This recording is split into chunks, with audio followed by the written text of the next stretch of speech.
BRS party legal cell నుంచి లలితారెడ్డి గారు ఒకసారి మాట్లాడే ప్రయత్నం చేద్దాం. మేడం చెప్పండి, ఇదంతా బఫర్ జోన్లో ఉంది, ఇదంతా కొలగట్టి గాంధీ స్టాచ్యూ కడతామంటూ కూడా ప్రభుత్వం చెప్తా ఉంది.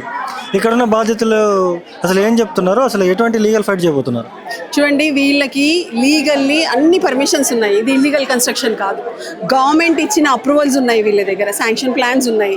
And according to those sanction plans and పర్మిషన్సే ఈ బిల్డింగ్ కట్టబడింది. 2004 నుంచి, అంటే గత 22 సంవత్సరాల నుంచి వాళ్ళు పొజిషన్లో ఉన్నారు. ప్రతి ఒక్కరూ ట్యాక్స్ కడుతున్నారు. వాళ్ళకి వాటర్ కనెక్షన్ ఇచ్చారు, సీవరేజ్ కనెక్షన్ ఇచ్చారు, ఎలక్ట్రిసిటీ. మరి ఒకవేళ నిజంగా ఇది ఇల్లీగల్ కన్స్ట్రక్షన్ అయితే, ఒకవేళ బఫర్ జోన్లో ఉంటే ఇవన్నీ ఎందుకు, ఈ ఆపర్చునిటీస్ అంటే ఇవన్నీ ఎందుకు ఇచ్చారు? మౌలిక వసతులు ఎందుకు కల్పించారు?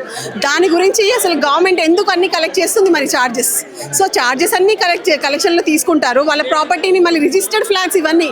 It is not unregistered flats, all the flats are registered flats.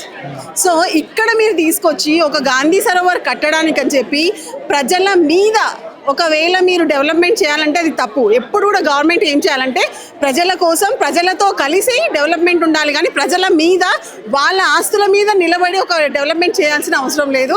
So ఈ విషయంలో బీఆర్ఎస్ లీగల్ సెల్ ఎప్పుడు ముందుంటుంది. ఎవరెవరు ప్రాబ్లమ్స్లో ఉన్నారో వాళ్ళని ఖచ్చితంగా బయటికి తీసుకురావడానికి మేము హెల్ప్ చేస్తాము. వాళ్ళ పోరాటం ఏది ఉందో వాళ్ళ పోరాటాన్ని ఒక స్ఫూర్తిగా తీసుకొని వాళ్ళ వాయిస్ని మేము కోర్టులో వినిపిస్తాం ఖచ్చితంగా. ఇప్పుడు పూర్తిగా కూడా ఈ లీగల్ ఫైట్కి సంబంధించినంత వరకు ఏ విధంగా ముందుకెళ్ళబోతున్నారు మేడం? అయితే ఇక్కడ బఫర్ జోన్లో ఉంది, ఎంత కూలగొట్టేస్తాం, లేకపోతే ఇదంతా కూడా పెద్ద ఎత్తున చర్చ నడుస్తుంది తెలంగాణ రాష్ట్ర వ్యాప్తంగా. అదంతా ఫాల్స్ అండి. బఫర్ జోన్లో ఉంది అది. ఒకవేళ బఫర్ జోన్లో ఉంటే మరి ఇప్పుడు ఈ కన్స్ట్రక్షన్ ఎందుకు వస్తుంది? ఇప్పుడు వాళ్ళు అంటున్నారు గాంధీ సరోవర్ కడతారు. గాంధీ సరోవర్ కట్టినప్పుడు మళ్ళీ మీరు టూరిజం కోసం 60 ఫ్లోర్ల బిల్డింగ్లు అయితే లేపడానికి ప్లాన్స్ ఉన్నాయి కదా, అప్పుడు అవన్నీ ఇల్లీగల్ కన్స్ట్రక్షన్స్ కావా? అవన్నీ అప్పుడు వ్యాలిడ్ అయిపోతాయా? అంటే బఫర్ జోన్లో వాళ్ళైతే కట్టగలరా?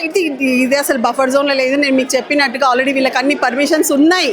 పర్మిషన్స్ అన్నీ ఉన్న తర్వాత కూడా ఇలాంటివి జరిగింది. అండ్ మీరు ఏం చేస్తారంటున్నారు కదా, మన కాన్స్టిట్యూషన్ ఎంత గొప్పదంటే, మన కాన్స్టిట్యూషన్లో article 21 of constitution clearly guarantees every citizen of India right to life, which includes right to shelter.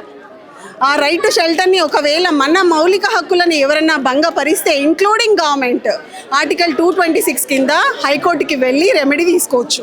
So అదే పద్ధతిలో వీళ్ళందరి తరఫు నుంచి ఖచ్చితంగా మేము కోర్టు వారిని ఆశ్రయిస్తాము, కోర్టులో ఫైల్ చేస్తాము కేసెస్. అసలు మరి ఎవరైనా వచ్చారా మేడం? ఎవరైనా ముందుకు వచ్చి మిమ్మల్ని కలవడం అట్లాంటిది ఏం చేశారు? ఇప్పుడు ఈ మీటింగ్ అంతా అరేంజ్ చేసింది ఇక్కడ ఉన్న రెసిడెంట్సే కదా. వాళ్ళందరూ కేటీఆర్ గారిని ఇన్వైట్ చేశారు. బీఆర్ఎస్ పార్టీ సపోర్ట్ కావాలి, బీఆర్ఎస్ పార్టీ తరఫు నుంచి BRS party legal cell support కావాలని చెప్పారు. సో అందుకే ఈరోజు రావడం జరిగింది. ఫైనల్గా రేవంత్ రెడ్డికి ఏమైనా చెప్పదలుచుకున్నారా బీఆర్ఎస్ పార్టీ లీగల్ సెల్ గురించి? ఎప్పుడైనా ఒక మంచి నగరాన్ని శిథిలావస్థలోకి తీసుకెళ్ళి మళ్ళీ ఇంకొక నగరాన్ని కడతాననేది అసలు ఏదన్నా అంటే మనకి రీజనబుల్ అనిపిస్తుందా? ఖచ్చితంగా హాస్యాస్పదమే కదా. ఓకే, ఇదేదో శిథిలావస్థలో ఉన్నదాన్ని డెవలప్ చేయొచ్చు, కానీ ఆల్రెడీ ఇది ఒక మంచి బ్యూటిఫుల్ నగరం. దీన్నంతా డిస్ట్రాయ్ చేసి కట్టాల్సిన అవసరం లేదు. మరి సీఎం గారు మీరు ప్రజాపాలన చేస్తా అన్నారు. ఇది ప్రజాపాలన లాగా అనిపిస్తలేదు, కీచక పాలన లాగా అనిపిస్తుంది.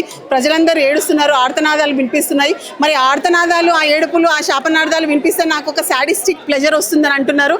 నిజంగా we were so stunned to hear that.